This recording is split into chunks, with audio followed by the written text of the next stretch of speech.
Não cantei,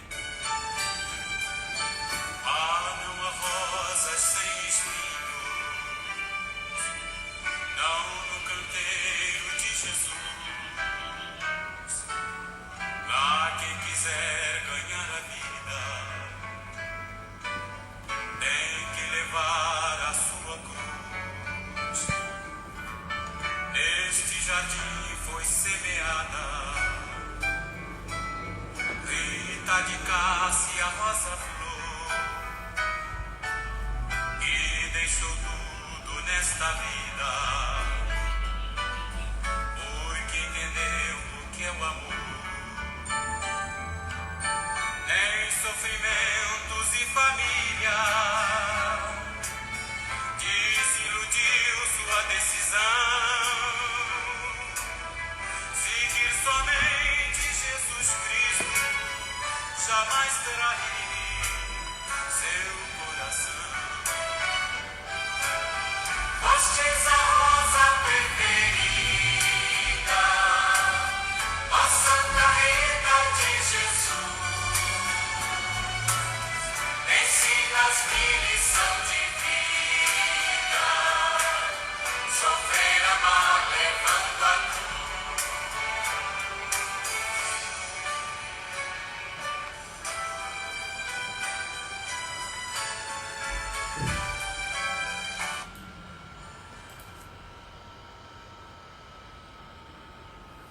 Então, um bom dia aí para todo mundo que já está chegando para a nossa reflexão diária.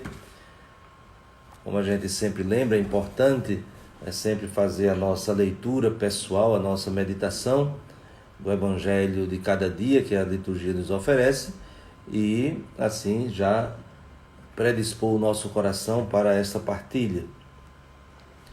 Então, hoje a igreja faz a memória de Santa Rita de Cássia, uma santa muito popular e muito amada também pelo nosso povo, e nós vamos iniciar este momento de reflexão, neste dia que recordamos o grande exemplo de paciência, de fé, de confiança de Santa Rita, pedindo também pela sua intercessão. Ela é invocada como a santa das causas impossíveis. Então, nesse tempo que nós estamos vivenciando, momentos tão difíceis, tão exigentes, peçamos pela sua intercessão que de fato a humanidade possa superar esses momentos. Então iniciamos em nome do Pai, do Filho e do Espírito Santo. Amém. Ó Deus, grandeza dos humildes, que fizeste Santa Rita de Cássia distinguir-se pela caridade e paciência, dai-nos por suas preces e méritos a graça de amar-vos sempre, carregando a cruz de cada dia. Por nosso Senhor Jesus Cristo, vosso Filho, na unidade do Espírito Santo. Amém. Então, nós continuamos ainda a leitura do capítulo 16 do Evangelho de São João. Retomamos, o trecho de hoje retoma o finalzinho do trecho de ontem. Por isso que retomamos do versículo 20 até o versículo 23a. E aí, de novo, Jesus vai retomando aquele tema que a gente poderia dizer um tema novo até então, que é a questão do sofrimento, da angústia, da tristeza, tudo isso que vai ser transformado em alegria. Por isso que Jesus insiste, né? Nós lembrávamos ontem, o mundo vai se alegrar, o mundo aqui significa justamente naquela concepção que nós até lembramos, o mundo que se opõe ao Evangelho, o mundo que persegue o Evangelho. Nós até lembramos isso. Não existe só uma indiferença. No tempo de Jesus, para com ele, não existia só uma indiferença. Deixa ele falar o que ele quiser. Ninguém está se importando com isso que ele está fazendo, com aquilo que ele está dizendo. Não. Havia uma perseguição. Então, as autoridades, tanto religiosas como políticas do seu tempo, se sentem incomodadas, ameaçadas, e, portanto, não ficam apenas numa atitude de indiferença ou de uma hostilidade velada, mas, pelo contrário, de uma hostilidade muito evidente e com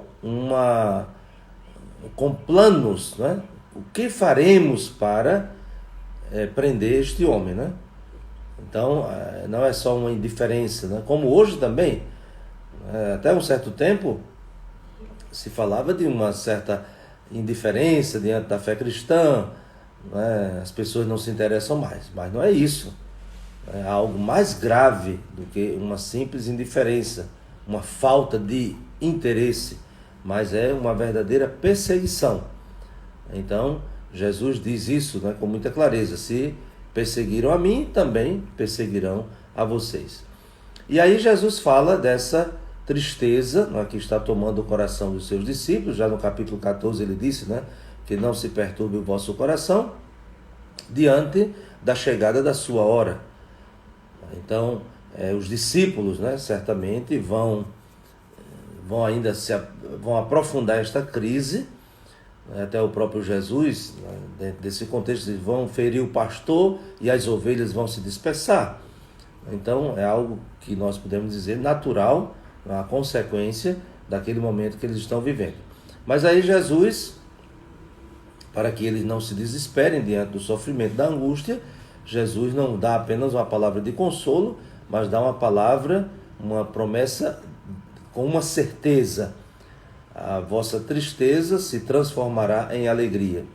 E aí Jesus, no Evangelho de hoje, utiliza uma imagem muito bonita, muito profunda, verdadeira, porque é muito concreta. É o exemplo da mulher que está grávida e quando chega a sua hora de dar à luz, ela entra não só no seu corpo, no momento de tensão, mas também no seu aspecto psicológico, também no seu aspecto espiritual, né? Todo o seu ser entra numa espécie de uma tensão, né? Uma tensão diante daquilo que vai acontecer. E o que é que vai acontecer? O que vai acontecer é o nascimento, né, de uma vida, mas há sempre aquele medo, né? O medo não só da dor que vai sentir, mas daquilo que pode acontecer, né? Porque há sempre a possibilidade, né, de, no momento do nascimento, né, vir de fato a criança, né, viva, mas também pode, infelizmente, acontecer, né, que se descubra, né, essa criança que naquele momento, que se torna um momento traumático, também perder a vida. Então é isso que enche o coração, né, e reflete também nas outras dimensões, nessa experiência da mulher, né, que está para dar à luz. Não é simplesmente um sofrimento físico que ela vai passar, mas uma expectativa, né, o que é que vai acontecer, né? E aí Jesus utiliza essa imagem, que é muito bonita, como a gente já estava dizendo, e para comparar justamente com o momento que os discípulos estão vivendo, né, diante do sofrimento de Jesus, diante da sua paixão, da sua morte. Então, o que haverá depois disso? Vida ou a morte que vai continuar? Essa é a grande pergunta que certamente vai tomando o coração dos seus discípulos, né? O que é que vai acontecer depois de tudo isso que ele está falando, né? De tudo aquilo que ele já anunciara, né, nos sinóticos. Por 3 vezes Jesus faz este anúncio, né? O Filho do Homem está se dirigindo para Jerusalém, lá ele vai ser preso, vai sofrer muito e vai morrer, mas também Jesus anunciou que iria ressuscitar. Então, Jesus utiliza essa imagem da mulher grávida, na iminência do parto, justamente para que os discípulos não tenham apenas, como já dissemos, um consolo, mas que os discípulos tenham uma certeza, né, da vida que vai surgir, da vida que vai vencer com a sua paixão e a sua morte. E Jesus insiste: não é agora sentis tristeza, mas o vosso coração se alegrará. E qual é a razão desta alegria, né, que vai tomar o coração dos discípulos de Jesus? É, como ele diz: mas eu hei de ver-vos novamente.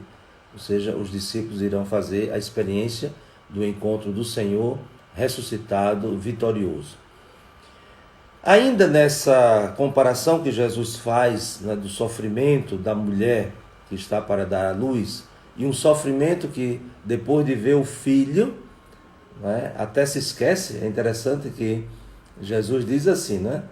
Depois que a criança nasceu, ela já não se lembra dos sofrimentos, né? E de fato, né, quem é mãe, né, sabe disso, né, pela própria experiência, que mesmo passando por aquele momento da dor, da tensão, quando tem o seu filho nos braços, então aquilo é como a gente poderia dizer, né, um troféu depois de uma luta, né, um troféu depois de uma batalha.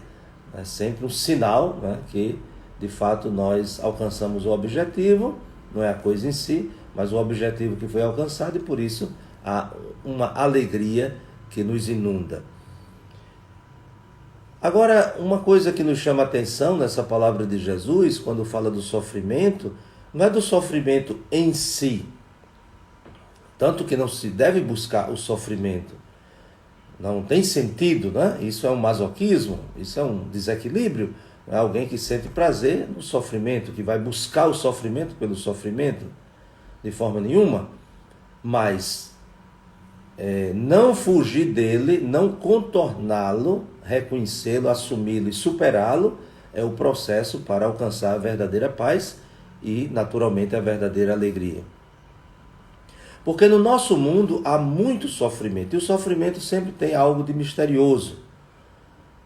Nós, muitas vezes, não compreendemos, né, numa determinada lógica, quando a gente diz assim, está sofrendo porque fez uma coisa errada, está sofrendo porque é consequência, né, da sua desobediência, da sua cabeça dura e assim por diante.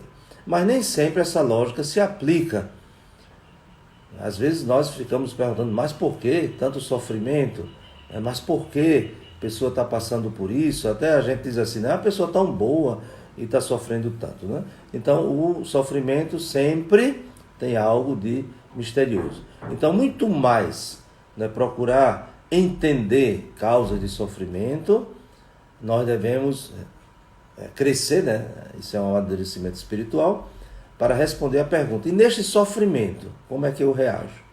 E deste sofrimento que eu estou passando, qual é o fruto que virá dele, né? Que é justamente o modo como eu me relaciono com essa situação de sofrimento. Porque há muito sofrimento no mundo que não é questão de explicação, mas que não produzem frutos. Então, aqui o que Jesus está insistindo é que a sua paixão, né, o seu sofrimento, a sua morte não cai no vazio, né? Mas é como o parto, isto é, produz vida. Então é preciso que a gente também se pergunte, né, quando a gente constata, né, sofrimentos na nossa vida, se esses sofrimentos eles são redentores, né? Não no sentido da redenção eterna, mas eu digo se produzem vida, né? Se nos fazem crescer, né? Se nos ajudam a ampliar a nossa visão. Nós temos tantos relatos, né, de pessoas que depois de uma doença, e até doenças gravíssimas, elas descobriram coisas fundamentais para a sua vida. E aí a gente não pode cair, né, de novo nesse fatalismo, nem nessa visão fundamentalista, dizer assim, graças a Deus que eu tive um câncer, porque aí eu aumentei a minha fé. Graças a Deus que eu quebrei a minha perna, porque aí eu me converti, assim por diante. Não é graças a Deus por isso. A gente deve dizer assim, apesar disso, né, apesar dessa doença, apesar desta situação difícil, consegui, pela graça de Deus, com a ajuda de Deus, então, mudar a minha visão de vida, mudar o meu jeito de olhar as pessoas e assim por diante, né? Então, ali é que está. Não é graças a Deus por isso, mas é apesar disso, né? Então, isso para a nossa vida espiritual é fundamental, porque ou nós caímos no risco, né, da revolta, do desespero diante de um sofrimento que a gente não entende, ou caímos naquela atitude, não é, infantilizada de uma aceitação, né, de uma resignação ingênua, não é, de uma passividade. Não é? Então, nenhuma nem outra dessas possibilidades nos ajudam a crescer. Mas devemos, como Jesus lembra, ter sempre essa imagem, né, que ele nos coloca, essa imagem da mulher que passa pela angústia, que passa pelo sofrimento, mas num processo para chegar em algum lugar. Não é para ficar no sofrimento, não é para ficar na tensão, na angústia, mas para que, superando aquilo, os frutos daquilo, de fato, vão nos encher de alegria. É por isso que Jesus disse que é uma alegria que ninguém pode tirar. E por que é uma alegria que ninguém pode tirar? Porque é uma alegria que é dom de Deus. Não é uma alegria que nós produzimos. Né? Hoje também há um perigo muito grande de se produzir artificialmente determinados sentimentos. Né? Isso é muito perigoso porque isso vicia as pessoas, até do ponto de vista da experiência religiosa. Sem querer ofender ninguém, mas às vezes as pessoas estão viciadas nas sensações que são produzidas por determinadas situações, né? Até de oração, de cânticos. Né? Então tem que ter cuidado. Os sentimentos, como a gente dizia, eles devem expressar, tanto a tristeza como a alegria, devem expressar e indicar uma realidade. Mas não devem forjar essa realidade. Então eu não posso dizer para uma pessoa, fique contente, fique alegre, fique feliz, sem dar motivos para isso. Eu posso até produzir nela, né, induzi-la a esses sentimentos, porque há uma comunicação, até mesmo psicoquímica, não é? Nossa capacidade do nosso cérebro, então se pode induzir. Né? Existem técnicas, né, que podem induzir artificialmente a pessoa a reagir com determinadas sensações, mas quando aquilo passa, é um vazio. Aqui se diz que a mulher não se lembra mais da dor, do sofrimento na iminência do parto, porque agora tem algo que ocupa a sua vida, que preenche a sua vida. E o que é? O filho. A alegria de vir ao mundo mais uma pessoa humana. Então é isso que preenche. Mas muitas vezes essas sensações, esses sentimentos, né, assim, meio eufóricos, né, de alegria, de paz e tudo isso, provocados artificialmente, até no campo da religião, depois que eles passam, se cai num vazio. E caindo no vazio, aí vira um vício. Aí tem que de novo provocar, né, como uma espécie de uma droga. A droga produz na pessoa, né, sensações assim muito prazerosas. Tanto é que se não fosse assim, ninguém ia usar droga. Se usa droga justamente porque se cede a uma angústia, por um momento a pessoa se desconecta da sua vida, dos seus problemas e sente um prazer extraordinário. Mas depois que passa o prazer, o que é que fica? Nada. Aí precisa de novo fazer uso desse mecanismo. Veja que o sofrimento da mulher só é superado porque ela tem nos seus braços o filho. O sofrimento de Jesus, a sua paixão, a sua morte, tudo é superado porque nos vem como dom de salvação, a sua ressurreição, a sua vitória. Então, peçamos ao Senhor essa lucidez, é o Espírito da verdade que vai nos ajudar justamente a fazer esse amadurecimento. Não é o sofrimento pelo sofrimento, não é a dor pela dor, porque senão nós vamos entrar num processo de alienação, ou, como já dissemos, de um desespero insuportável, ou de uma passividade que nos paralisa, que nos escraviza. Né? Enquanto que o Espírito da verdade não nos provoca, nos fortalece, nos dá força para sermos testemunha da ressurreição, mesmo passando pelo sofrimento, pela dor, pela morte. Hoje nós temos esse exemplo de Santa Rita, como eu dizia, uma santa tão amada, tão popular entre nós, onde há muitas pessoas que até se identificam por causa dos seus sofrimentos, mas é preciso olhar para Santa Rita não só como aquela mulher que por 18 anos, né, sofreu, né, com o marido, com os filhos, e não foi pouco sofrimento. Mas olhar para Santa Rita, aquela que, diante do seu sofrimento, ela foi capaz de olhar para um sofrimento até maior, que foi o do Cristo. Ela é uma contemplativa, né, da paixão de nosso Senhor Jesus Cristo. E, portanto, como diz São Paulo, né, se com ele morremos, com ele viveremos. Então ela não se uniu à paixão de Cristo simplesmente para ficar sofrendo, como já dissemos, não era masoquista, mas ela uniu-se ao sofrimento de Cristo na certeza de que, como Cristo superou, venceu, ela também. E é justamente isso que ela pode, não é, ser o exemplo, né, uma inspiração também para tantas pessoas, sobretudo tantas mulheres, mães, esposas, que sofrem amargamente, mas que não desistem, né, porque acreditam na superação de tudo isso.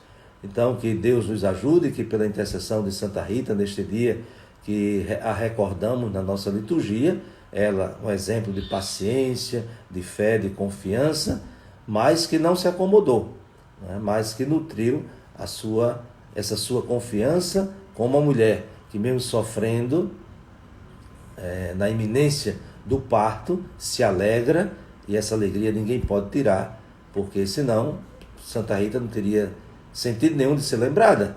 Se fôssemos lembrar de Santa Rita simplesmente porque é uma mulher que sofreu, né, que apanhou do marido, que os filhos deram muitos problemas e assim por diante, já existem milhares e centenas, né? Não precisava ser lembrada. Mas nós a recordamos na liturgia porque ela é um testemunho, um sinal concreto, né, disso que o próprio Jesus no Evangelho de hoje diz, né? A mulher passa pela tensão, pelo sofrimento, mas diante do grande dom, né, da vida que ela vê nascer, né, sair dentro dela, então ela se alegra de tal forma que nem o sofrimento mais tem espaço, né, na sua vida. Então, que de fato nós também façamos esse caminho diante de sofrimento, de tristezas, de desalentos, tenhamos sempre essa certeza, né, que qual é o fruto que isso vai produzir, né? E é justamente o modo como nós nos relacionamos com essas realidades. Então, que desça sobre todos vós, pela intercessão de Santa Rita, a bênção de Deus Todo-Poderoso, Pai, Filho e Espírito Santo. Amém. Um bom dia para todos e até amanhã, se Deus quiser.